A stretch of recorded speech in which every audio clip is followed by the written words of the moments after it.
모든 영상에 소개하는 내용들은 각자의 판단에 맡깁니다.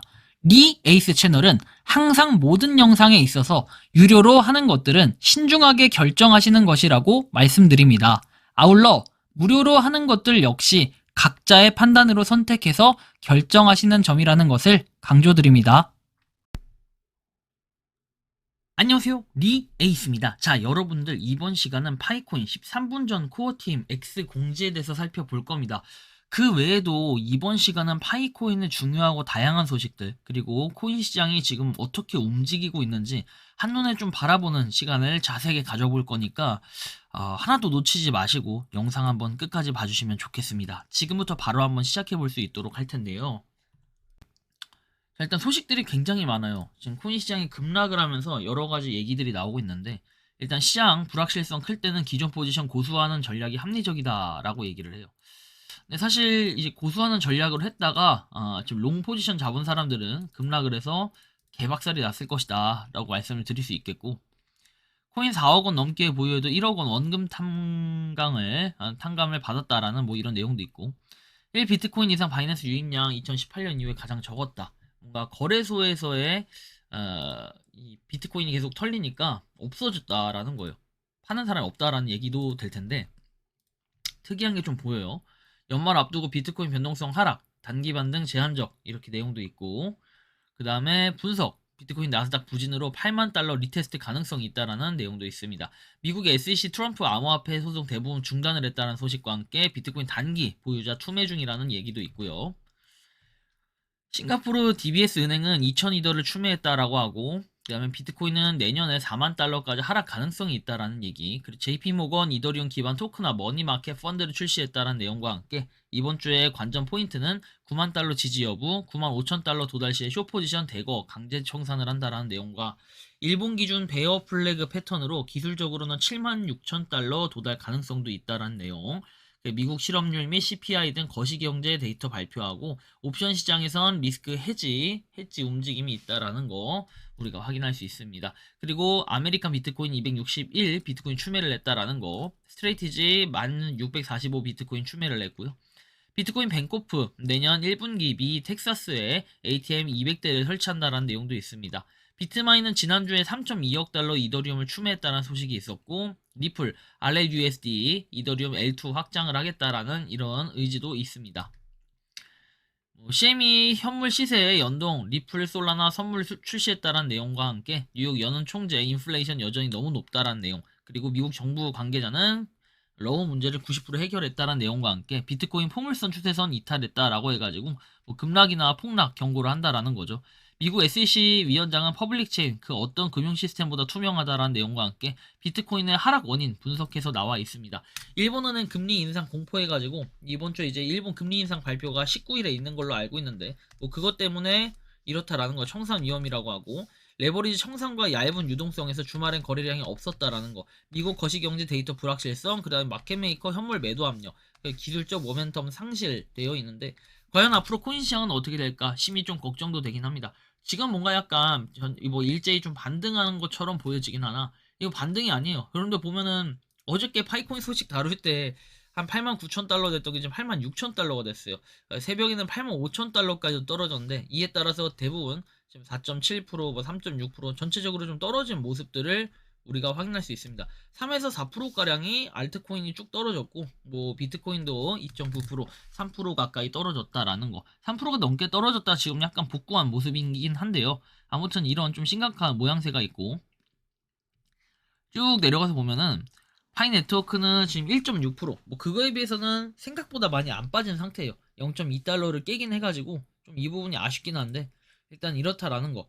코인 시장이 근데 지금 불황이고 너무 좀 분위기가 안 좋아서 그래요. 0.1988달러 되어 있고, 그래서 좀 심각하긴 한데, 뭐 아무튼 이런 모양새. 그리고 지금 파이 지갑 개수 관련해서는 뭐 증가를 하긴 했습니다만, 그렇게 큰 증가는 아니고, 제가 볼 때는 요렇게 지금 증가세는 그냥 마이그레이션 물량 있죠. 마이그레이션 돼가지고 지갑이 새로 추가된 그런 물량들만 반영이 돼 있는 게 아닌가 싶긴 합니다. 그래서 돌고래까지 해가지고 뭐 플러스 4 되어 있죠. 그래서 어느 정도 추가가 됐다라는 거, 지갑들이 뭐 이런 정도 확인할 수 있겠고, 월별 언락 통계는 아직 1억 1,700만 개 남아 있습니다. 과연 진짜 락업 해제에 대한 매도 물량이라고 한다면요. 다음 달, 그 다음 달도 진짜 끔찍하게 이렇게 물량들이 많은데 이 물량을 과연 소화하면서 어떻게 버텨낼지 사실 이런 부분도 중요하게 여겨질 수 있을 것 같아요. 그리고 일별 마이그레이션 통계에 관련해가지고 쭉 나와 있는데 12월 15일 기준에 90만 9,862라고 되어 있죠. 그래서 뭐 어느 정도 마이그레이션이 됐었긴 해나 그렇게 생각보다 큰 마이그레이션이 된 건 아니다라고 또 평가를 해볼 수 있겠고 한편 파이 네트워크에 대한 소식들을 보면은 지금 뭐 13분 전에 아까 올라왔던 거 지금은 이제 42분 전이라 뜨긴 뜨는데 아까 13분 전 이렇게 올라왔던 내용이에요. 그래서 이 내용을 보면은 뭐 순차적으로 볼게요. 블라인드 라운지에 대한 이 그 공지가 있었고 이거는 영상으로 쇼츠 영상 중에 일부분에 잘려서 이렇게 나오긴 했는데 이것도 이제 여기 나온 것처럼 블라인드 라운지는 파이 생태계에서 소셜 네트워킹에 대한 독특한 접근 방식으로 두각을 나타냈다. 익명성을 최우선으로 한다. 그리고 사용자가 나중에 신원을 공개할 수 있는 옵션을 제공한다. 뭐 이런 내용들. 그래서 여기서 확인해달라라고 돼 있는데 이게 이제 들어가 보면은 뭔가 나오겠죠. 그래서 서비스 뭐 이렇게 나오는데 지금은 이 블라인드 라운지가 점검 중이라는 내용이 나와요. 그래서 뭔가 점검 개발이 좀 필요할 것 같다라는 내용들인데 자, 오늘 업데이트 과정에서 예상치 못한 오류가 발생했다. 그리고 이미 프로필을 보유하고 있음에도 불구하고 추가 결제 요청을 받았고 사용자 일부는 결제 완료 후에도 프로필을 생성할 수 없었다. 그래서 영향을 받은 모든 사용자분들께 파일을 환불해드릴 예정이다 해가지고 현재는 이게 그만큼 이용자 수가 좀 폭증하는 게 아닌가 개인적으로 생각을 하고 있고요. 그리고 아까 13분 전에 올라왔던 내용은 이제 스타맥스 관련한 내용인데 이게 이제 2위를 차지했고 아까 블라인드가 이제 1위를 차지했잖아요. 이 스타맥스에 대한 내용 뭐 이것도 이미 다뤄드리긴 해가지고 사실 뭐랄까요 그냥 보기만 하면 될 것 같은데 요거는 지금 여러분들 뭐랄까 요 파이넷닷컴에서 우리 컴퓨터로 보면 안 되고 우리 휴대폰 화면이나 이런 걸로 봐야 좀 더 자세하게 볼 수 있다라는 거.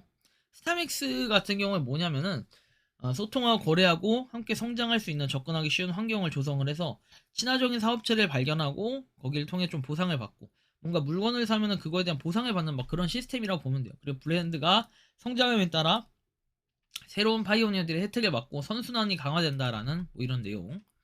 파이네트워크의 팔로우 수는 크게 변화는 없고요. 니콜라스 코칼리스 역시 큰 변화는 없습니다.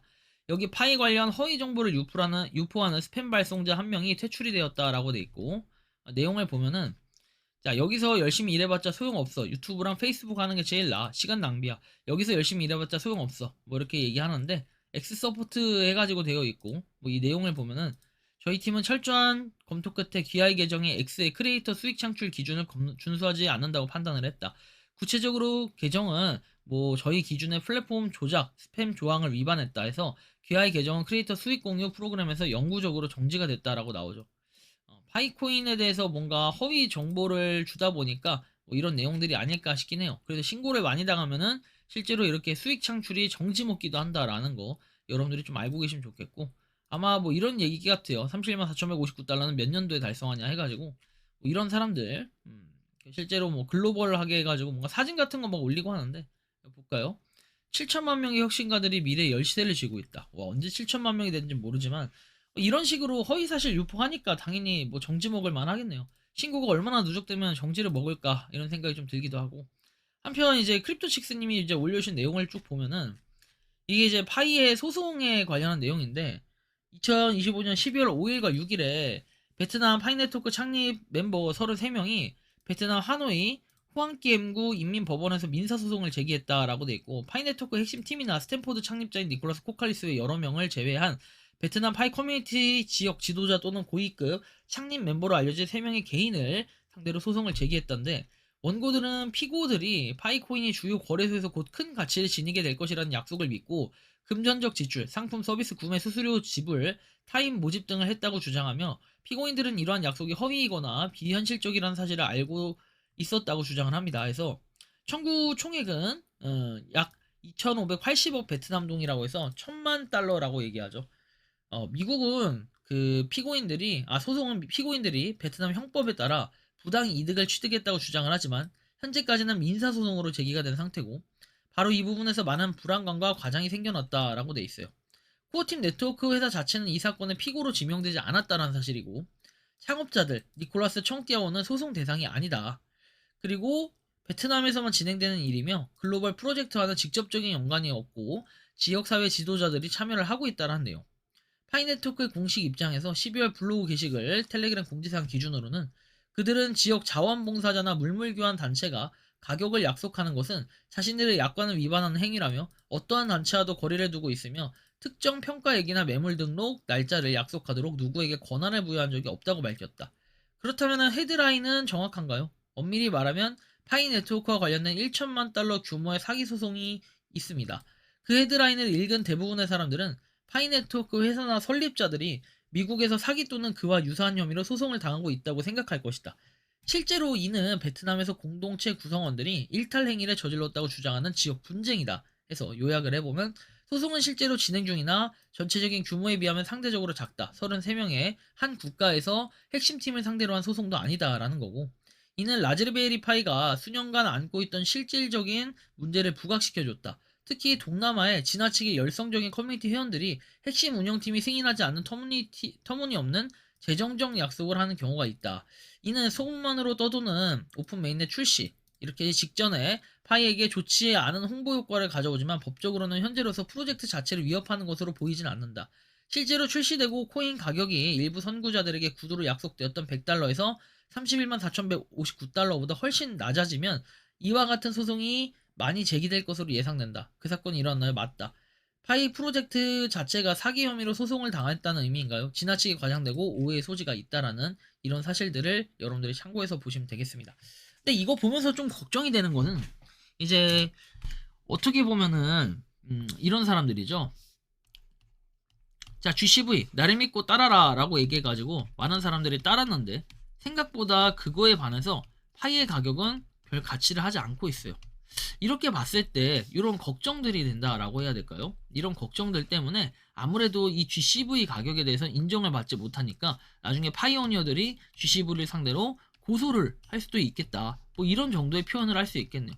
이게 이제 파이 네트워크를 고소하는 건 말이 안 되는 거고요. 왜냐면 얘는 이제 프로젝트 이익 뭐 이런 것들을 아예 안 하거나 이랬을 때는 문제가 되는데 메인 네트워크도 되고 상장도 되고 그리고 그 전에 뭔가 뭐 투자를 하게끔 파이 네트워크가 강요를 하거나 이런 사실들은 전혀 없기 때문에 우리가 이런 걸 또 생각을 안 할래야 안 할 수가 없겠다라는 말씀을 좀 드리고 싶기도 하네요. 어쨌든 이런 부분.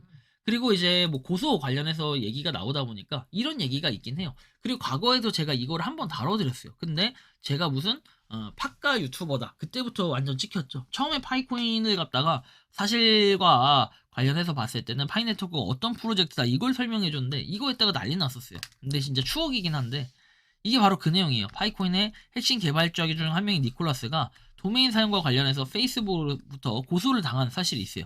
2006년에 이 페이스북 딜스닷컴이라는 도메인을 등록을 했는데 2020년 페이스북 측에서 UDRP 통일 도메인 이름 분쟁 해결 정책을 근거로 위포 세계 지적재산권 기구에 중재를 요청을 했어요. 그래서 니콜라스 코칼리스에게 답변을 요청했는데 답변이 없었고 동일하거나 혼동될 정도로 유사, 권리 또는 정당한 이익, 악의적으로 등록 사용을 근거로 해서 페이스북 딜스닷컴을 페이스북에 이전하도록 명령을 했다라는 이런 사실. 이게 되게 추억이에요, 그죠? 그리고 좀 더 내용을 보면은 사기가 한 번이 어렵지 두 번이 어려운 게 아니다. 뭐 니콜이랑 중국 여자 너무 믿지 마라 이런 얘기도 있고 중국 여자 파이코인 상장하고 얼마 안 돼서 파이코인 몇 개만 가지고 있으면 그 값어치가 적지 않다고 말한 영상이 있는데 그걸 찾으려 해도 못 찾겠다. 자기들은 가격에 신경 쓰지 않는다고 이러고 있죠. 잘 됐으면 좋겠지만 코어팀 행동에 욕처먹어야 될 부분이 있는 건 사실이다. 파이코인도 스스로 개발한 건 없고 다른 거 가져다 쓰는 거고 AI니 뭐니 다 뭔가 좀 흥한다 싶으면 가져다가 개발 중이다 보면 이런 식으로 이슈가 있을 만하다 싶으면 주먹구구식으로 운영을 하는 것 같은 느낌이 드는데 저만 느끼는 걸까요? 저도 이런 걸 느끼긴 해요. 근데 이 고소권 관련해서 당시에 그냥 소개만 했을 뿐이에요. 이러한 사실이 있습니다. 라고 했는데, 그걸 가지고 팟까라고 하고 난리치고 사람을 죽이려고 했다라는 거. 이것도 사실관계긴 하죠. 좀 어이가 없고 황당하긴 한데, 일단 좀 심각합니다. 그래서 뭔가 파이코인에 대해서 여러분들이 많이들 하고 있는데 좀 다양한 소식들이 이번 시간 나와가지고 좀 알차게 보냈을 거라고 생각을 해요. 그리고 이제 파이코인 여러분들 채굴 하시는 것도 좋고 정말 파이코인이 잘 되는 거 이런 것도 좋아요. 그래서 저도 잘 됐으면 좋겠는데 뭐 그런 의미에서 여러분들 금도 이렇게 채굴 한번 해보시는 건 어떨까 해서 제가 금 앱테크 하나 소개를 해드릴 거예요. 영상 아래 고정핀에 있는 거 참고하셔서 한번 금 앱테크도 꾸준히 해보시고요. 그리고 여러분들 기념주와 관련해서 관심 있는 분들은 지금 그 제품 있죠. 영상에 보면 여기 제품란 이렇게 클릭하는 거 있을 거예요. 그거 누르면 파이코인 기념주가 있으니까 그거 참고하셔서 한번 구입을 해보시는 것도 금테크에도 좋고, 그리고 파이코인의 가치 상승을 좀 올리는 이런 거에도 일조할 수 있는, 그리고 기대할 수 있는 이런 부분들도 있으니 참고를 해보시면 좋겠다라는 말씀까지 드리면서 이번 영상은 여기서 마치는 걸로 하겠습니다. 도움이 되셨다면 구독과 좋아요, 알림 설정 부탁드리고, 파이코인 채굴 하시는 많은 분들, 그리고 파이코인 생태계를 위해 노력하시는 모든 파이오니어 분들 오늘도 파이팅 하시기 바랍니다. 리 에이스였습니다. 감사합니다. 평소에 궁금하셨지만 내가 시도해보기 어렵거나 시간 낭비하고 싶진 않고 새로운 제보를 해주실 분들께서는 아래의 주소로 메일을 보내주시면 제가 해결해드리겠습니다. 단톡방은 유튜브 검색창에 소통창구를 개설했습니다를 검색해주셔서 확인하시면 됩니다. 아울러 채널 멤버십 가입 시 다양한 혜택을 누리실 수 있으니 참고해주시기 바랍니다. 시청해주셔서 감사합니다.